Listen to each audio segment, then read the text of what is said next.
بسم اللہ الرحمن الرحیم۔ السلام علیکم ورحمۃ اللہ وبرکاتہ۔ معزز ناظرین کرام، نماز میں کئی ایسی غلطیاں ہیں کہ جن کے کر لینے سے سجدہ سہو لازم آ جاتا ہے۔ آج کی گفتگو میں ہم جانیں گے کہ وہ کون سی وجوہات ہیں کہ جن کے سبب سے نماز میں سجدہ سہو کرنا ضروری ہو جاتا ہے، اور ویڈیو کے آخر میں سجدہ سہو کا صحیح طریقہ بھی آپ کے سامنے بیان کیا جائے گا۔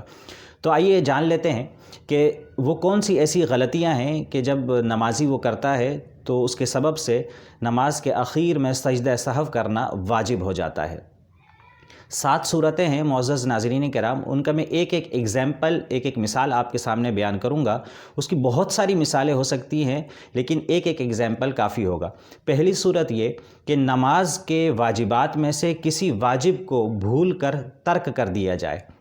فار ایگزامپل، نمازی سورہ فاتحہ پڑھنا یا سورہ فاتحہ کے بعد جو سورت ملائی جاتی ہے اسے پڑھنا بھول جائے تو اس کے ترک سے سجدہ سہو لازم آ جاتا ہے۔ دوسری صورت یہ ہے کہ نمازی کسی واجب کو اس کے اصل مقام سے مؤخر کر دے، جیسا کہ سورہ فاتحہ کے پڑھنے سے پہلے جو سورت ملائی جاتی ہے اس کو پہلے پڑھ لیا جائے اور سورہ فاتحہ کو بعد میں پڑھا جائے، تو اس صورت میں بھی سجدہ سہو لازم آ جاتا ہے۔ تیسری صورت یہ ہے کہ فرض یا واجب میں ایک رکن کی مقدار تاخیر کر دی جائے۔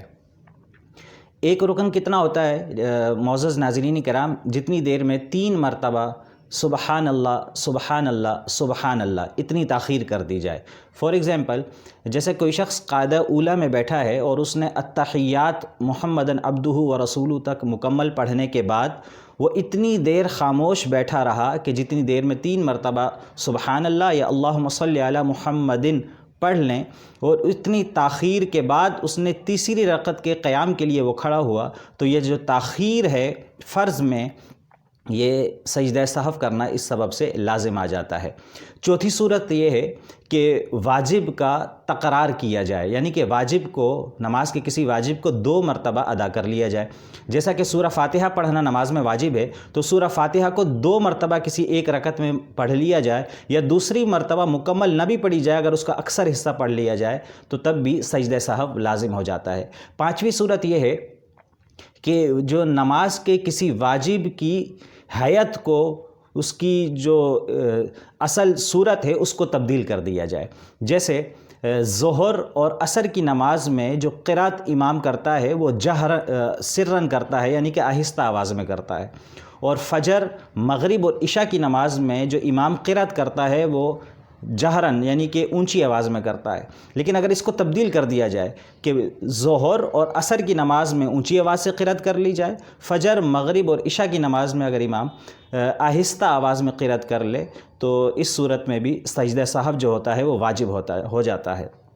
6ٹھی صورت یہ ہے کہ فرض یا واجب کو اس کے اصل مقام سے مقدم کر دیا جائے۔ فار ایگزامپل، کوئی شخص جو ہے وہ رکوع کے ادا کرنے سے پہلے سجدہ کر لے، اور سجدہ کرنے کے بعد اگر رکوع کرے، تو یہ فرض کو مقدم کر دیا گیا پہلے فرض پر، تو اس صورت میں بھی سجدہ سہو لازم آ جاتا ہے۔ 7ویں صورت یہ ہے کہ کوئی شخص جو ہے بھولے سے فرض کا تکرار کر لے، یعنی کہ فرض کو 2 مرتبہ ادا کر لے، جیسا کہ کوئی شخص ایک رکعت میں 2 رکوع کر لے، یا 2 سجدے کرنے کے بجائے 3 سجدے یا 4 سجدے کر لے، تو اس صورت میں بھی سجدہ سہو لازم ہو جاتا ہے۔ تو اس کے بہت سارے اور بھی اگزامپل ہو سکتے ہیں، لیکن ایک اگزامپل ان تمام صورتوں کا میں نے آپ کے سامنے بیان کر دیا ہے۔ اس کے علاوہ اب سجدہ سہو کا صحیح طریقہ کیا ہے؟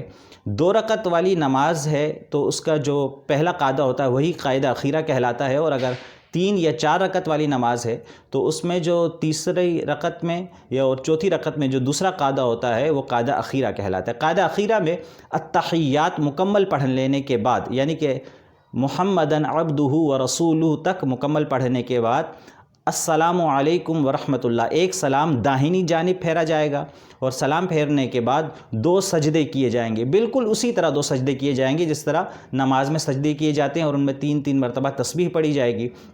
2 سجدے مکمل کر لینے کے بعد دوبارہ سے التحیات مکمل پڑھی جائے گی، درود شریف مکمل پڑھا جائے گا، ثنا مکمل پڑھی جائے گی، اور اس کے بعد سلام دونوں جانب پھیر لیا جائے گا، تو یہ سجدہ سہو صحیح طریقے سے ادا ہو جائے گا، اور اگر نماز میں کوئی غلطی ہو گئی ہے جس کی وجہ سے سجدہ سہو لازم آیا ہے تو سجدہ سہو اس طریقے سے کر لینے سے نماز جو ہے وہ کامل ہو جائے گی۔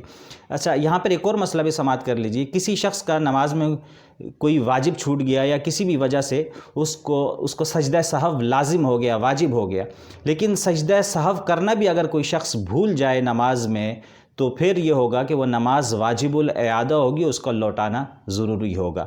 معزز ناظرین کرام، صدقہ جاریہ سمجھ کر اس ویڈیو کو آپ نے شیئر بھی کرنا ہے تاکہ میرے اور آپ سب کے لیے، ہم سب کے لیے یہ آج کی جو ویڈیو ہے صدقہ جاریہ بنے۔ اور محمد ابرار خان، یہ جو میرا نام آپ کے سامنے اسکرین پر آ رہا ہے، اس چینل کو آپ نے سبسکرائب بھی کرنا ہے اور بیل آئیکن کو آپ نے پریس بھی کرنا ہے تاکہ تمام ویڈیوز جو ہیں شرعی مسائل کی اور دیگر معاملات کی وہ آپ تک بر وقت پہنچ سکیں۔ اس ویڈیو کو زیادہ سے زیادہ شیئر کیجئے گا۔ آج کے لیے اتنا ہی۔ Thank you very much. السلام علیکم ورحمۃ اللہ۔